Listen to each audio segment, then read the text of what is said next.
Hey there everybody and welcome back to the channel. My name is Chris Orme and today we are looking at our FM19 save with Swansea City, the rebuild, the retool and the renewal.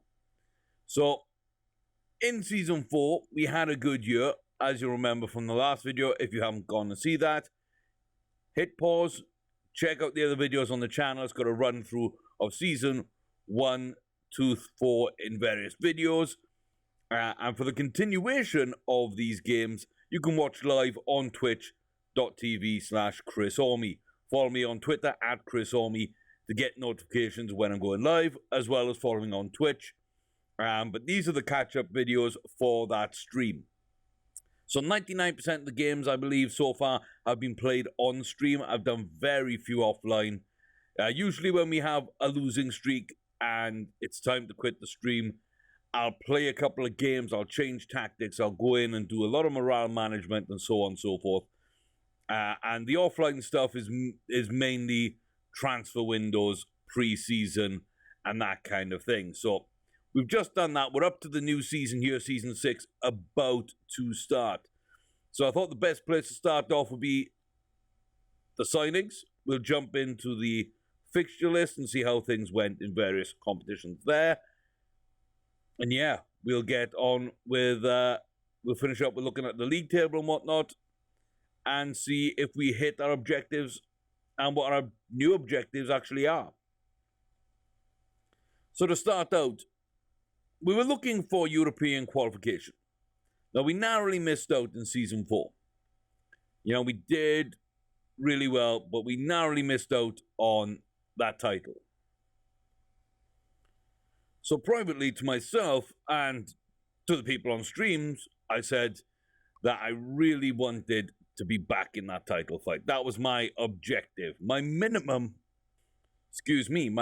objective that I set with the board was Europa League, and I would count a successful season as somewhere in the middle, being a Champions League top 4 qualification. So that's our objectives going into the season. Now, early on in the season, you can see we got Duval on a free, decent young midfielder. I'm not going to go through all these players one by one. We'll highlight the important players, and you know, if they kind of come in one season and 2 years later they come out, I'm not really going to make much of a big deal. So big sort of impact players that if you watch the streams you might have seen, might have got attached to. You won't really have missed anything. Victor, I'm looking at Victor. I like him a lot. He's an attack-minded midfield player. Young Italian. He's got a Brazilian passport. I think he was born in Brazil. So pretty good pickup there. Muratovic, we picked him up on a minimum fee release deal, so 15.5 million. That's in response to this deal here with ARP going out for big money. Monaco triggered his release deal, so I started looking around and I came up with Muratovic and Takita. So we're going into this season with a couple of really, really good strikers, and ARP being, you know, a good servant for us, good goal scorer, but he wanted to leave and I wasn't about to say no. The only other big outgoing early on in the season was youngster Alexander Bro, who, hey, for that kind of money, I could not say no. I really don't think he looks like a £40 million player, but he did hit 11 in the league for West Ham last year, so you've got to say there's a lot to like about him. He hit 1 in 3. He kind of played in attacking centre mid as well as on the wing.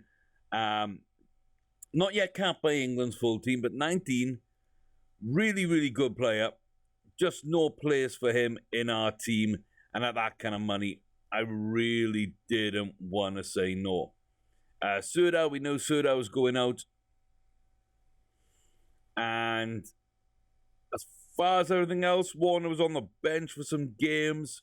He goes out to West Ham, decent young striker, but no place for him in my team. He kind of fell off a little bit.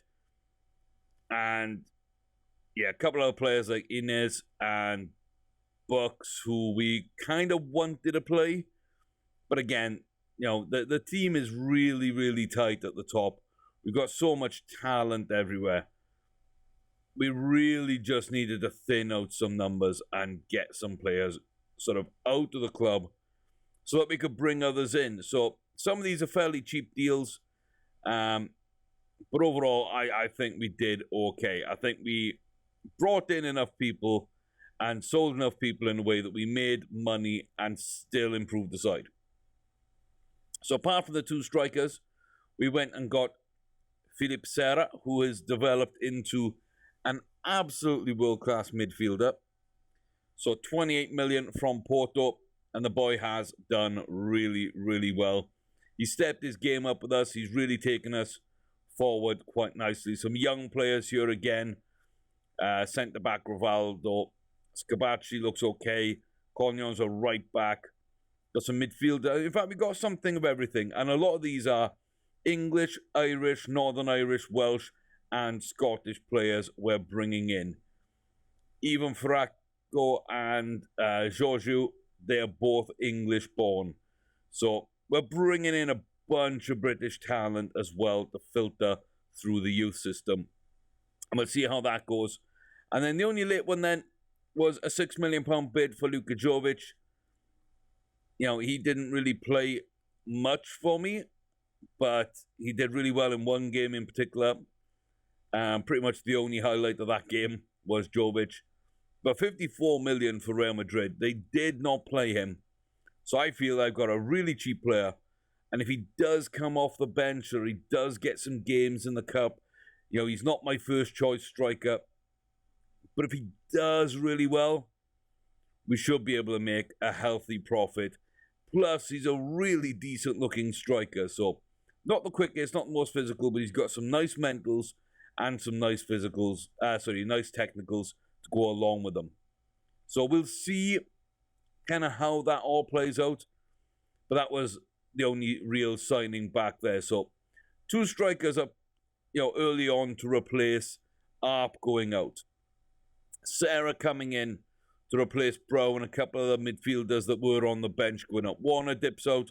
That allows me to bring in Jovic. Everyone else is basically under 23s, under 18 signings. We spent the bulk of our money right there. And then we spent a little bit more on Jovic at the end. But that's it. That's where that 90 million goes, is basically on those four players.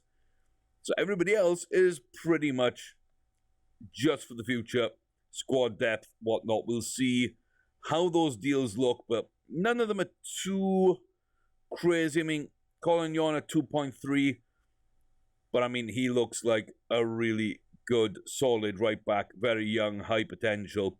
So he's certainly one of the better ones. We paid a lot for him. But overall, I'm really happy with our business there.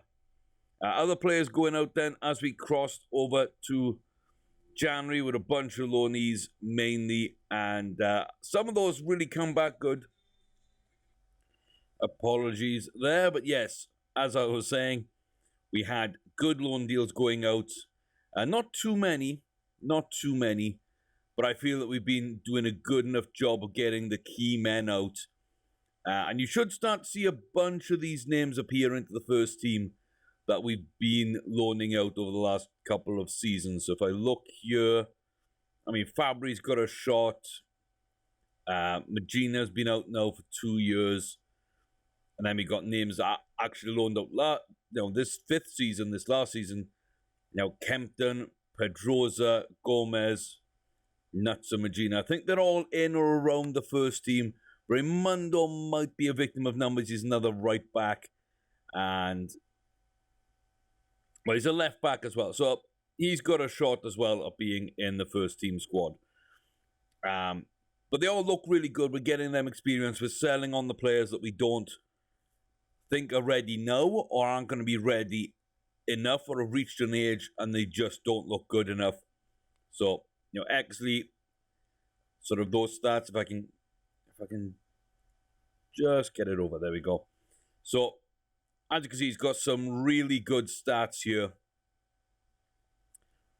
But really, age 20 for a team like ours with the players we've got, I really don't feel that he would sort of be able to break into that team. So we'll sell him really cheaply, 350k. And if you look here, we bought him for 250. Didn't really do anything with him ourselves. We loaned him out to League One. He did well. We've sold him to Sunderland. On the back of that, he's done well. And, you know, the Championship's already kicked off a little bit before the Premier League, and he's done really well in that campaign so far. So really, it's best for him. It was best for us. We make a little bit of money. We take the risk initially with some of these fees that we're paying out. If they make it, great. If they don't, they don't. But overall, we're making money. So 11 million that season, like 68 million that season, I believe that is. We spent a bit more money there, so we lost like 30 odd million, but we'd made it that million. Now that season we made the 30 million, and that's pretty even. So all the way up, we're kind of in a good place. So up out, Bro out, and it's about it for the season. Serdar out, I guess, first team midfielder there. And then Muratovic, Chiquita, Sarah, and then late on Jovic to come in. So not too many. I know we spent 10 minutes on this, but I felt it's important to establish exactly what we were looking to do, why we did the business we did, and why I'm ignoring so many names. If you look at the transfers still to come in, we've got a bunch of goalkeepers to come in. I'm really trying to find that next great goalie. So for the fees we're paying, I think we're doing a good job at isolating good players for not terribly big amounts. So 2.8 for Gilbert. He can play both flanks. Again, he's another one of those fullbacks. We're really looking long-term to see who can be there and really make an impact for us. And then a big money player, but I think you can see why. As a 16-year-old, he was already really good. He's now 17. He joins us, I believe, in January. No, end of this season. So end of season 6. Ready for next season. With one more year of development, we'll see Alexander Einreich join the team. But I'm already loving what I'm seeing, guys. I'm already loving what I'm seeing. So with that in mind, I don't really care about paying over the odds a little bit. So 7 million for him. It's 3 million for Laksasi. And again, he's just very good all round. He hasn't really developed as well as I'd want, but we're not taking too much of a risk. And then Zatsikis, again, I think he looks really quite good for 4 million. Good young player, tons of potential. And yeah, nobody else is really worth more than, say, a million, 1.1 million, 1.4, 1.2, 1.9 for Diallo in goal. And again, there's a lot to like about him. There's some holes for sure, but there's a lot to like about those players. So we're not spending big. I don't know why it says 148 million in potential transfers, because that's way off the mark with all these fees. I think it's like 15 to 16 million. And as I say, half of that is on one player pretty much in Einreich. So, yeah, I'm not really sure. But we got those players coming in. So let's take a look then. Friendlies, Community Shield, we lost to Man United, that's fine. A rough start to the season. Really rough start to the season. We couldn't get the win at Southampton. Then we blow up late on against Arsenal. We find our way back in the game, but immediately killed off on the counter. And then we start finding some form. A good win at home to Liverpool. Good win away at Everton. We come back home. Second of consecutive clean sheet. A good win there. Tough game, but Ocampo comes up big. Watford, both my strikers had a brace. 4 in a row in terms of clean sheets. And it's the middle of a 6-game winning run in the league. After a pretty poor start, we go from 0-1-1 to 6-1-1.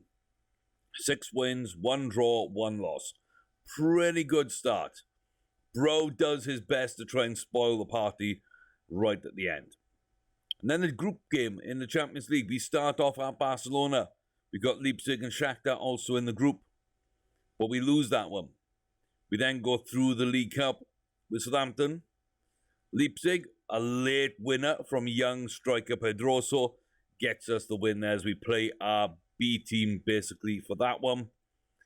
Leicester playing anti-football. 9 men in the box. Really, really wound me up this year. They did it home and away, and not just against me. If you were in first or if you were in 20th, Leicester were playing 9 men in the box. And then 85 minutes, they threw 4 or 5 players forward, all out attack. They got their highlights, they got their goals, they got their points. And they had a good enough season. But it's really infuriating to control the game and to get something taken away from you by a team that really, for most of the game, just didn't want the ball. And that, to me, is not football. That is anti-football. So we've christened their manager, if he's still their manager. No, they've sacked him. They've gone with Paulo Sousa. But you can see here Nuno is now Mr. Anti-Football. So Nuno Santo is now Mr. Anti-Football. Because, yeah, he stuck 9 men in the box. So hopefully they won't be as horrible to play against this season. But that was an absolutely horrific game. Absolutely horrific game. Hated every second of it. Hated every second. We go away to Shakhtar in the Ukraine. Muratovic hits a double. Kula hits a goal again. They were firing all throughout this, picking up goals. My midfield was joining them. Ocampo, I think, is the only defender in this early run to get a goal. And then we lose a tough one. We lose a really tough one. We go 1-0 down to Brighton. We pull it back just after half-time. And then we get a goal with Soto. They immediately get 2. We get a goal back. And then immediately a weird, wicked deflection goal from Franco. And then the last 10 minutes, we're trying to get back in. We can't get into the game. And we end up losing that one. So a really, really tough game. But I'm far prouder of that game than having to sit through the 1-1 with Leicester. I'd rather not have a point here. I'd rather Leicester beat us and take a point out of Brighton, because that was a far more enjoyable game. I'd play Brighton 100 times out of 100 with games like that. Although the ending I got salty with, I will admit that. But this one was just, I would never want to play against that Leicester team again. We rebound back well, though. Again, the midfield coming up big with a trio of goal scorers alongside Muratovic. Bristol City, good season in the Premier League, made 50 million. They kind of got out the blocks early, faded late. Didn't really end up being a good season. They did get relegated. I will spoil that much. But we take the points off them there. And then we start to wobble a little bit. We can't get the job done against Spurs. Man City come and hit us, but then it's back into Europe. Again, the B team, this time at home against the Ukrainians, and they get a big result for me. The Burnley game, back and forth again. We score a goal, they score a goal, we score a goal, we score again, we score again. 4-1, things are looking good. And then right at half-time, Asonda puts it in the back of the net. 10 minutes from time, they pull it back to within 1. We held on. And we were hanging on at that stage. We get a good result, though, at White Hart Lane, or Tottenham Hotspur Stadium. The new stadium. Good win there. Again, B team playing most of that. We beat Newcastle. We beat Barcelona at home. 2 goals for Kula. A late goal for Muratovic. Absolutely comprehensive. They just didn't play well. Sadly, they didn't even put Messi on the bench. He was tired. They brought Suarez off the bench. They had a really good team, but no Messi at the Liberty. That kind of disappointed me. Although at this age, I doubt there was anything he could have really have done to turn the tide against us. And then it's the Qatar World Cup, 2022. It's a Winter World Cup. So it's basically from that date to that date. Off. completely off. 2 months in the middle of the season. And the way the streams broke down was this Barca was the first game of the season. So I had 2 months to kill in-game on stream. Because Qatar World Cup's Qatar World Cup. Good run of friendlies, got some games in. Players played well at the World Cup. Ended up being won by France in a blockbuster game against Italy. Italy should have won. No, sorry. France should have won. They should have scored like 6 or 7 goals early on. And then as it progressed late on, they got a few chances. Ended up being really dominant against a tired French attack and midfield. And actually ended up getting the winner. Italy are World Cup champions. Nearly messed that up. FA Cup third round, you can see we beat Burnley. Round up the group games with the youngsters again, including Magina. Gummy scores in both legs against us. Not bad for a right back. Not bad at all for him. He did really, really well. But we got out of it. I think that's the main thing, is we got out of that. And we ended up topping that group. We win our group. Barcelona come through in second place. Then another good performance by the B team. Absolutely smashing it past Bournemouth in the League Cup quarter. We lose a tough one at home to Man United. They were leading. We really wanted that. And it's a late goal when we're pushing for the winner. A point didn't really help us in the title battle. So I thought I would go fully out and try and close that gap. Counter-attack, Dybala, game over. A little bit greedy in that one. The semi of the League Cup, we absolutely demolished anti-football Leicester. Great performance there again. Absolutely dominant from start to finish. Love that. And then not quite anti-football, but it felt just as scripted in that they did defend. They didn't, they did try and play throughout the games. It was a very scrappy game. They were trying to kill the game time waste. We got a penalty. We put it away. We're in control. They haven't had a shot at all, on target or off target, until the 80th minute. And it comes to Chroma. He hits it in. 2 minutes later, it's another set piece. Stanton hits it. It goes in. And we lose the game to Leyton Orient. Out of nowhere. I absolutely hated this game. Absolutely hate this game. Nothing against Orient. This is match engine bullshit. That's all I can say about it. It's absolutely terrible. It felt really scripted, really horrible. It wasn't as if they were soaking up pressure. We were having like tons and tons of shots.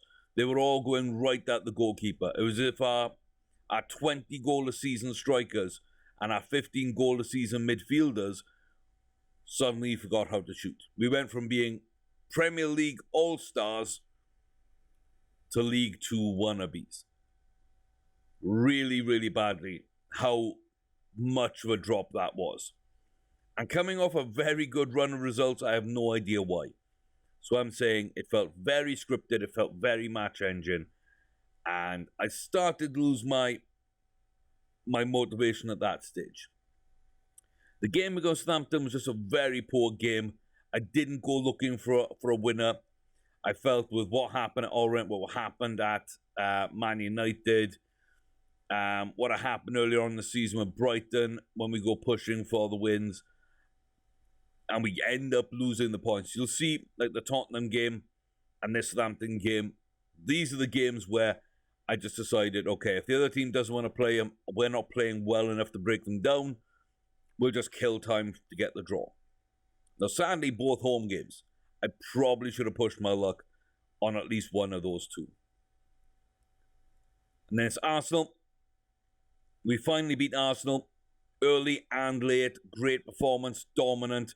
I'm thinking things are really, really great. But coming out of that game, my team talks were good. Everything was good. Morale going in was okay. Morale coming out of that game should have been really good. For some reason, it was very poor.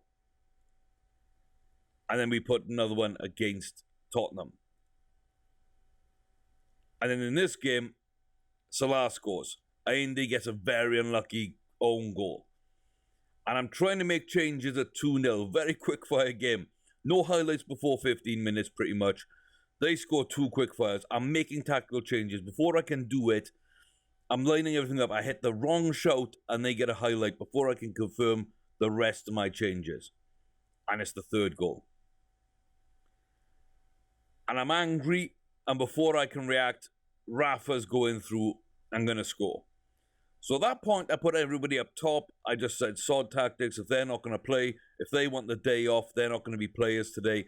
I'm not going to be a manager today. So I really just messed the tactics, went all out attack, didn't care, was trying to inflate the scoreline as much as I could from what was to be 3 or 4-1 down. 4 or 3-0 down. I was trying to inflate that as much as possible to decrease our player ratings, because unless it dips below a 6.2, and even if it does, quite often those players, they just will not accept they've had a bad game. You start with a 7, but even at a 6.1, they believe they played well. Even if they cost your team 2 goals or missed 2 penalties, they will believe they played well. And it's very unrealistic. So I stack my own unrealistic side of things to inflate this side of the scoreline, decrease our ratings, and actually be able to tell the players, look, this was abominable. This cannot happen. Find the players, warn the players, shout at the players, and actually get a good reaction. So the rest of the game kind of went on from there. Rafa's goal, Firmino stepped up.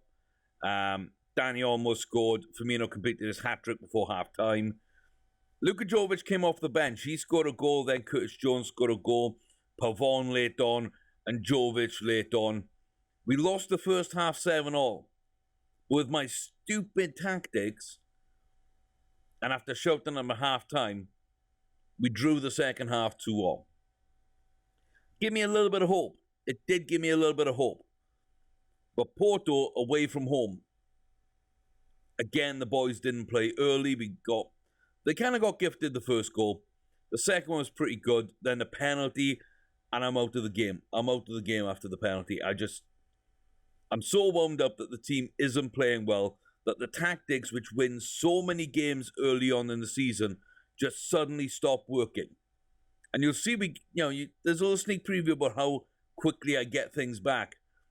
But this cost me my European run. We get the second leg a 3-0 win, but the 4-0 cost me Europe. This cost me my goal difference, but I had to do it. And this cost me the League Cup. So this minor, small little poor run from Man United to Liverpool in that cup final and in the league with Man United where it began, that stumble, that inexplicable one, that poor performance, then a good performance that we'd seemingly gained no morale from. In fact, we suffered a morale hit as if we lost again. And again, this is where the match engine / game / coding / scripting, whatever it is, comes into play. At some point around January, the team just started playing badly for no reason, no triggers. We had high morale, we had great players in a great mood. They loved being at the club, they loved each other, nobody wanted a new contract, nobody wanted to go away. Nobody had been able to figure out our tactics, but suddenly, January, everybody knew our tactics and how to counter. Instantly. Absolutely instantly. And I hate that aspect of FM. So I'm on my nerves edge right now at this stage. But we go through this run. It's a poor performance as well. Dodgy penalty, a late goal. Like, we were never in that game. As I say, the League Cup final. It really sucked because, Salah on a counter got the goal. Decently well-worked move for Olmo. And then Kimpembe gets sent off. And we get a penalty. And I'm like, oh, okay, 2-0 down. We put this in, it's 2-1. We can try and capitalize. Not only do we do that, but the next minute we score again. And now all the motivation in the world should be on us. They're down to 10 men. We've now equalised. We're from 2-0 down to 2-all. In real life, they're going to be concerned. We're going to be fired up. We should be the team on the ascendancy. But for some reason, we weren't. And as we pushed forward a little bit, Salah hit the double, Origi late on. We looked like the 10 men. I don't understand this game either. We continued on with the stream though, and for some reason, I rotated out some players. I just went all at Everton. We got the win.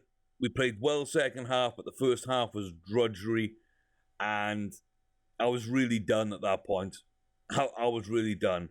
I was fearing what came next, so I went in to offline mode. I went and rebuilt the tactic. I went and scouted out all our past matches that I could from the last sort of month or two. I watched the footage. I watched why we were being broken down. I couldn't understand it. There was no space being exploited that wasn't there before. But I really tried to think of a way to sort of improve the tactic. And I thought back to season 1 when I tried to play the Gegenpress, which is it's Jurgen Klopp's style of football. It's high intensity, press the ball, ultra defensive with counter-attack, with speed, width, and creativity. Now, we can't really do the width in a narrow formation that we like to play. But the Gegenpress ended up being the saviour of the season. It allowed us to shut down the midfield of the other team. We still had to be creative in how we defended out wide, so our fullbacks pushed up and we don't have wingers, playing a very narrow formation with a back 4, defensive midfielders, midfield 3, and then a big gap up to our 2 strikers. But the Gegenpress comes in good. First game, again a little bit of rotation, but Watford get absolutely battered. We do great against Porto. Sadly, it's not enough to get us sort of through even into extra time. Very disappointed with that. But we beat Man United at Man United. Great performance, great game, great result. Duvon hits a hat-trick against Chelsea. Great game, great result, great goals from both sides. Absolutely loved that one. West Ham got put to the sword. Late goal for them, but they got put to the sword. Mr. Anti-Football shows up again. Really annoys me. Luckily, we get out of it with a point, but they almost stole like 4 points off us this season. They ended up stealing 2 and costing us 4. Really annoyed. And then from that part on, we're pretty perfect. Lallana with an early goal to equalise. That was a counter-attack. But Muratovic hits another one before half-time. Gets us out of that game. 3-0 clean sheet against Brighton. 4-0 the clean sheet on the road to Wolves. 3-0 at home to Bristol City. The last goal coming after the sending off for them. 3-0 away to Aston Villa. 2-1 at home, away to Man City. It's a huge result there. Then you get the early goal, kind of on a counter. We get a good counter of our own with Fowler. And then the first direct free kick we score all season, in fact, the only one we scored all season, 94th minute from Soto with a big winner against Man City. We followed up with a good win at home, another clean sheet against Burnley. A big 6-0 demolition of Newcastle. Our 28 million midfielder, Philip Serra, there with a hat-trick. Sadly, that relegates Newcastle on that day. And then Bournemouth put to the sword away from home. Another clean sheet. And the last day. The last day we knew 2 things. We knew Arsenal had dropped points here. We knew Man United had dropped points here. And we knew Man City had dropped a few points, but we needed them to drop more. And we went into the final game for that. Liverpool were hot on our heels in this section. We were 4th, I believe, or 3rd. We had Liverpool and Arsenal with games in hand. As we enter the final game, we sit second. We sit second knowing that a win is not enough. We sit second knowing that as last season, that our results do not decide our future. Only instead of Man United, who had led the table all year, it's Man City. Man City have been sitting third behind us all this time. And when we drew that game with Leicester, they moved up into second ahead of us. They're a point ahead of us. And we went perfect. Man United could still win the title from third. If we lost, the Man City drew, goal difference would decide it with a Man United win. If we won, we're ahead of Man United. But it came down to that final day. Could West Ham, who were in real trouble, could West Ham do me a bit of business? Could they do me a favour? Connor Roberts, Alexander Brow, former Swans, could they do me the ultimate favour? And sadly, it turned out not to be. It turned out not to be. We all won. Man United won, put the pressure on Liverpool, got that fourth place. Arsenal couldn't count on enough good results over the course of the season. And Man City had a good win against West Ham. West Ham were already safe. They had nothing left to fight for. It was a 3-1 away win. We had a 3-1 home win over a very disappointing Chelsea side, boasting the fourth most wages and the biggest transfer net spend of all Premier League clubs that season. But it wasn't meant to be. For the second consecutive season, we finished second in the league. And I was very disappointed, but I was still very proud. We went into the final 2 days streaming that week. On the Thursday, we went into Thursday night thinking things are on our side. So Thursday stream was Man United's the loss to Man United at home and that bad patch that followed. We went in thinking everything was possible. We'd beaten Barcelona, we topped our group, Europe was a possibility. We could win it all. We had a good draw against Porto. They were one of the weaker teams that we could have had. We could have got a quarterfinal, semi-final, final. We could have won it all, maybe. We had a final against Liverpool in the League Cup. We had an easy game against Leyton Orient to start our FA Cup.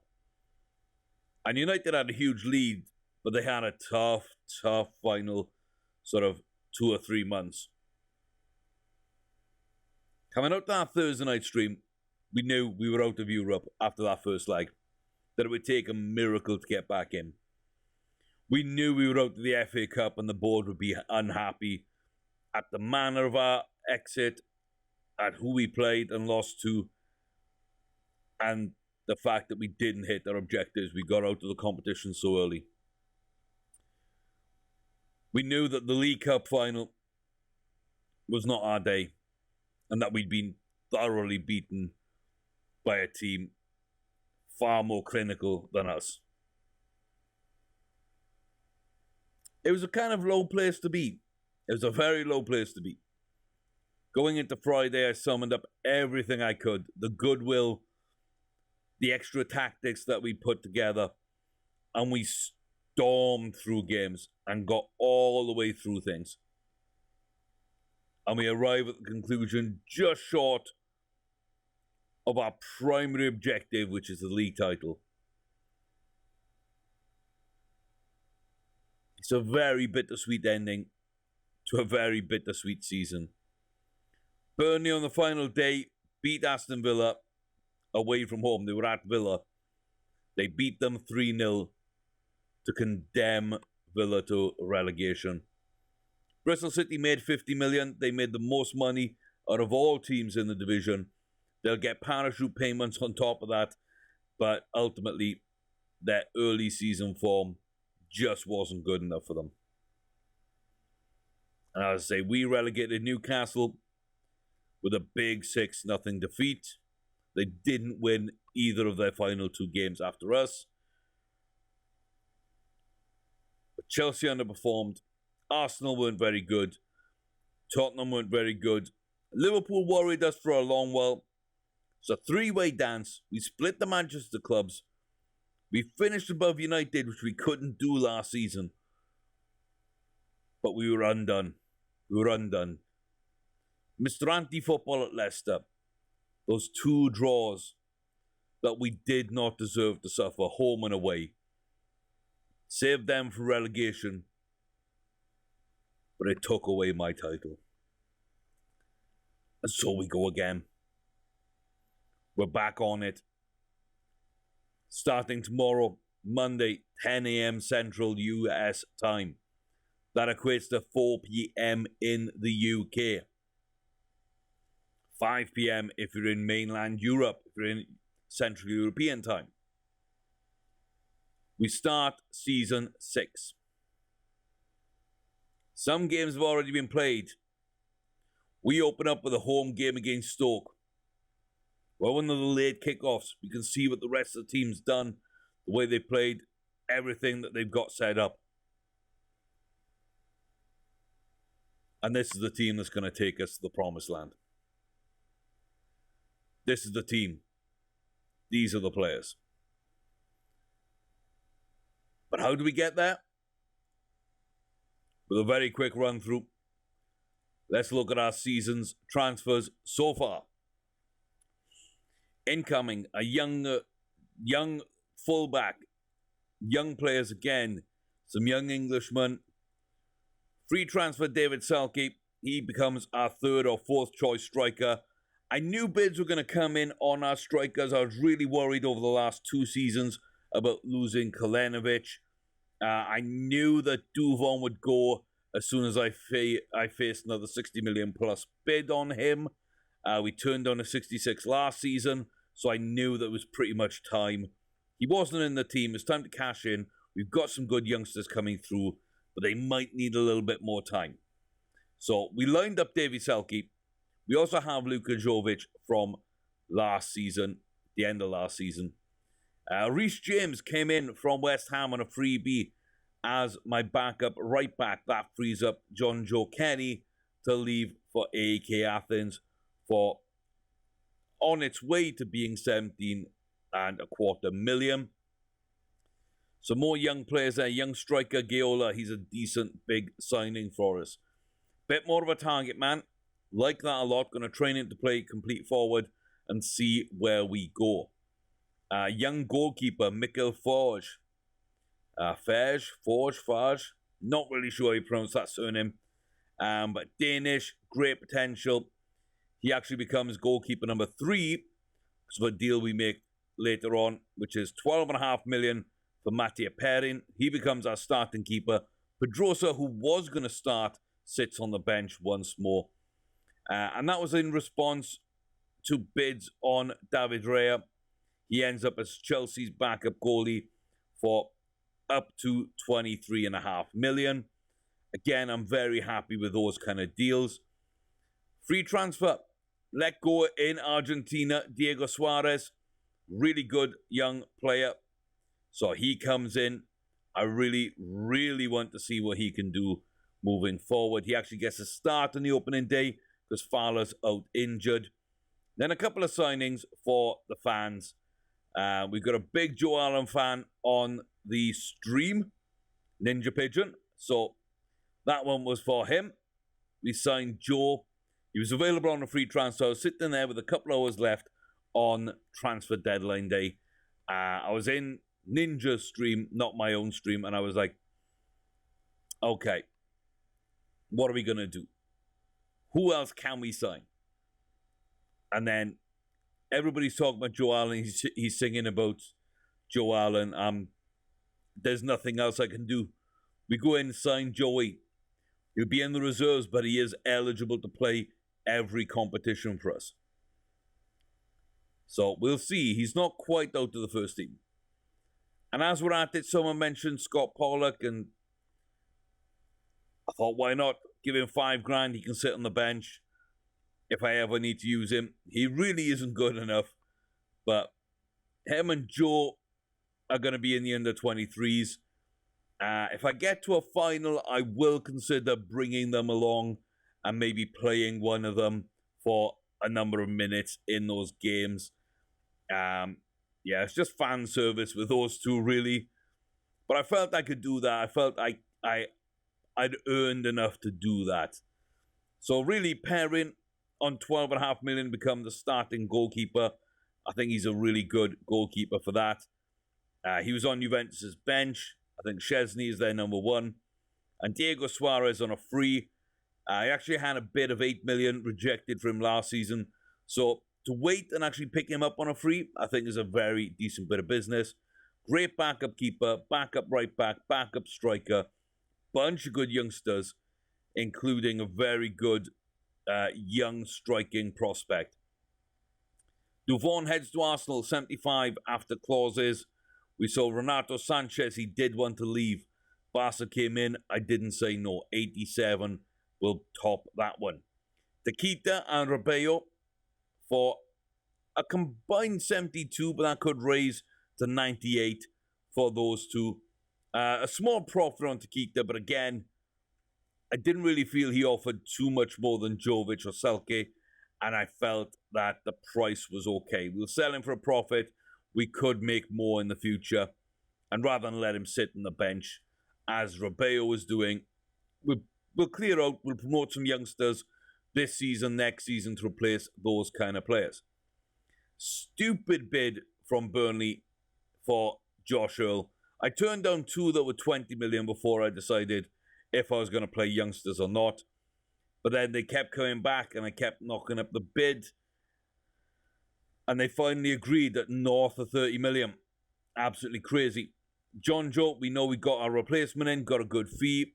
Mike Mensah, a very good young midfielder, reminiscent of Alexander Brow last season. He goes to Sheffield Wednesday in the Championship. He's a very good young player. But I didn't see any improvements from 19 to 20. He didn't get in my first team. He wanted first team football. The money was too good. They actually just came in non-negotiable with this deal, which is why the potential add-on is so small. You can see if I negotiate it, it goes up 7 million for Rebello. It goes up 19 there. It goes up 9 million there. 10 million here. These deals of a couple of million extra, those are just non-negotiables. David Raya out to Chelsea as we discussed, but Perrin comes in to replace him. Sanchez out, Suarez replaces him. Tequita and Rebello, I'm promoting within, but I'm also bringing in Selke there, as well as last season Luka Jovic. Some youngsters now out on loan again, and then Toussaint out. Bringing in a young defensive midfielder to replace him. Leicester will get their man.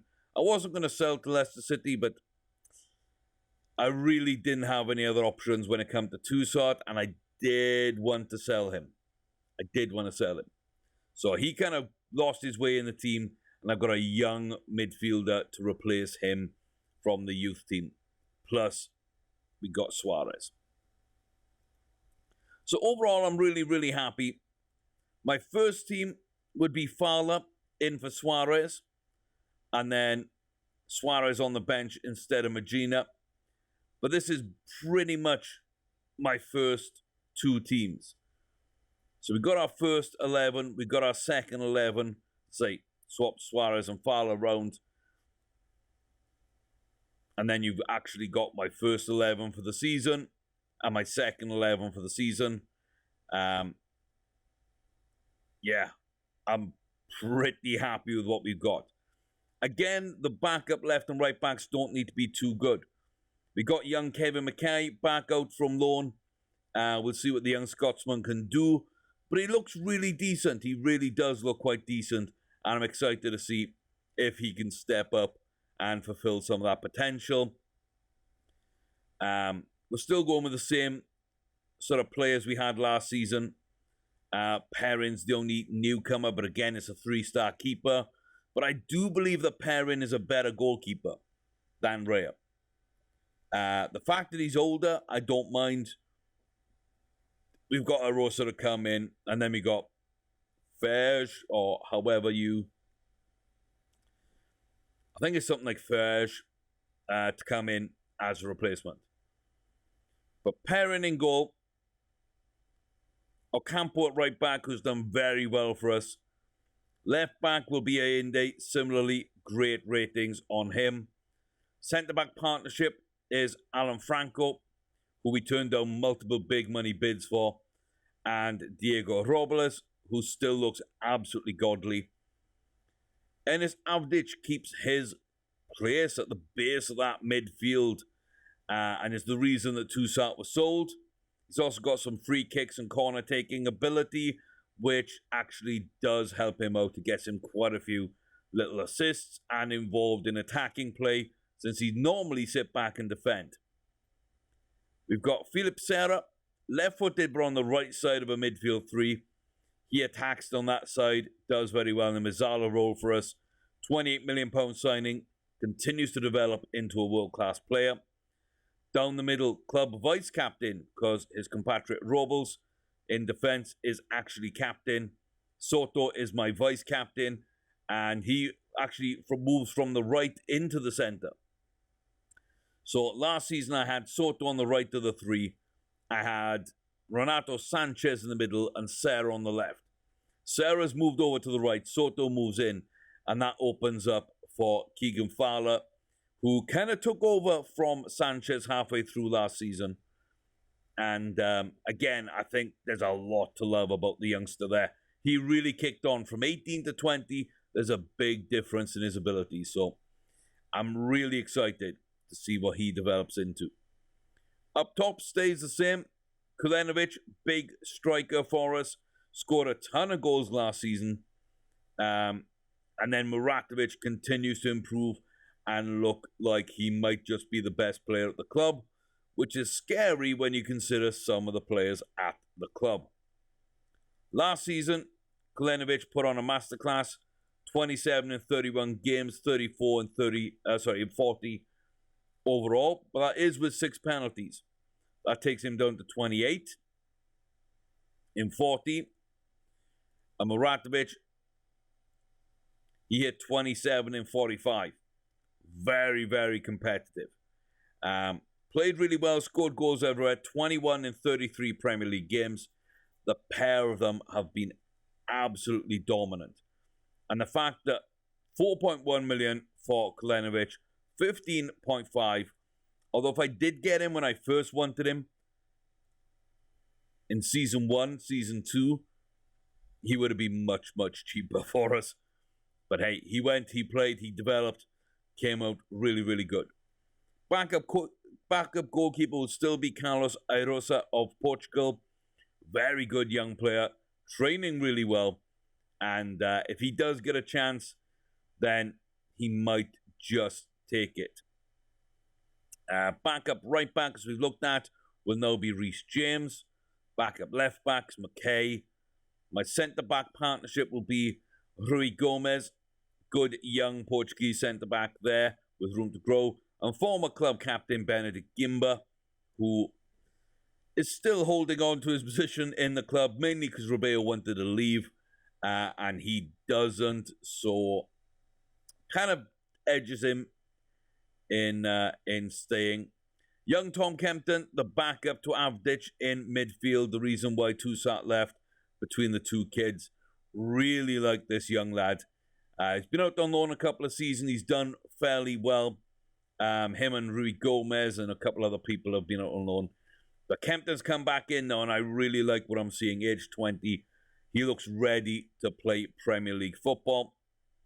In the midfield, my midfield 3 would be, I believe, Magina on the right. Again, looks really, really good. Diego Suarez on the left of that midfield 3. No, Diego Suarez in the middle of the midfield 3. Lewis Fry as a more attack-minded player. replaces Mike Mensah in the squad as being the only attack-minded midfielder we've really got. But he'll do really well down that left-hand side of the midfield for us. And then my backup two strikers, the target man-esque Davy Selke, and of course, Luka Jovic. So there's my first 11, my second 11, and some promising players for the future. Victor, Collignon, Gaiola, Ferge, some decent other players along the way. Some of these, they've only just joined the club. We'll see if their ratings go up or down. But it's a very, very young team. Nobody's really unhappy right now. I'm pretty happy with the way things are all lining up. And yeah, overall, I don't really see a reason to be concerned. So, Fowler's out injured for a little while.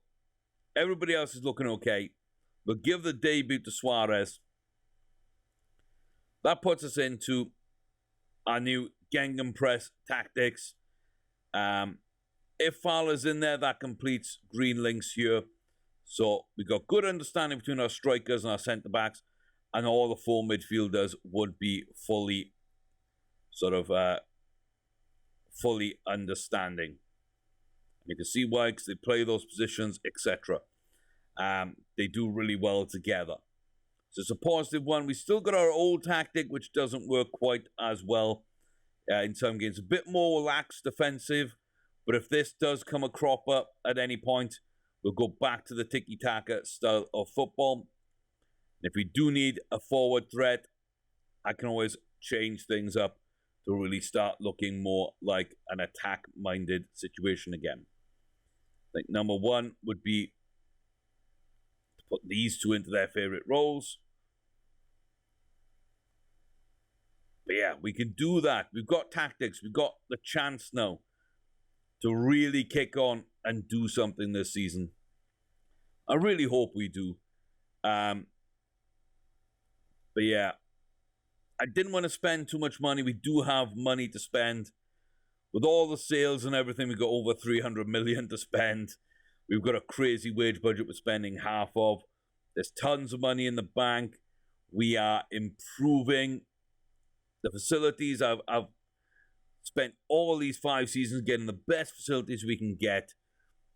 We're currently down a little bit. We've had a little upgrade to the stadium already. We'll go up to like 40-odd thousand at the end of this season, ready for next season.